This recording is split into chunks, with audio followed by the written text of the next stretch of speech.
যখন চারিদিকে পুলিশ প্রশাসনের কর্তব্য পালনে আঙুল তুলছে, ঠিক সেই সময় নদিয়া জেলার থানারপাড়া থানার ভারপ্রাপ্ত আধিকারিক সৌরভ চট্টোপাধ্যায় তার কর্মকাণ্ডের মধ্য দিয়ে এক নজির গড়ে তুললেন। থানারপাড়া থানার অধীনে রামনগর নামে একটি ছোট্ট গ্রাম আছে। সেখানে চারিদিকে গাছপালা দিয়ে ঘেরা।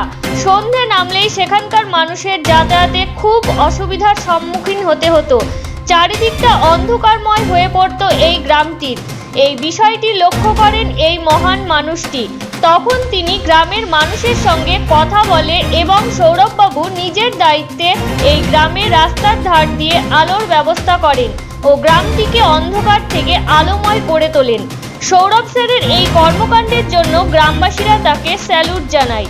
তিনি যেন সব সময় এইভাবে মানুষের পাশে দাঁড়াতে পারেন এবং মানুষের হয়ে কাজ করতে পারেন, এই আশা রাখি।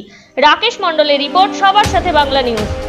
রামনগর অন্ধকার ঝড় জঙ্গলের থেকে আমাদের থানার পাড়ার বড়বাবু নাইটের ব্যবস্থা করে দিয়েছে।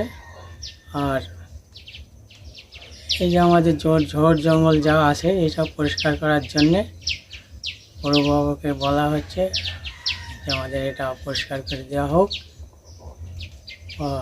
নাইট দেওয়ার জন্যে বড়বাবুকে ধন্যবাদ জানানো হচ্ছে। আপনার পরিচয়?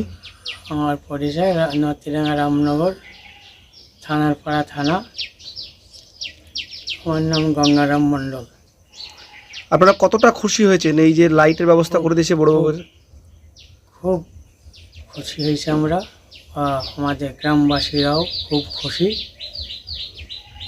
এরপরে এর আগেও বড়বাবু এসছেন, তার আগে কোনো কাজ হয়নি, কিন্তু এবার আমাদের থানারপাড়া থানা যে বড়বাবু এসছেন সেটা আমাদের আলো দিয়েছেন।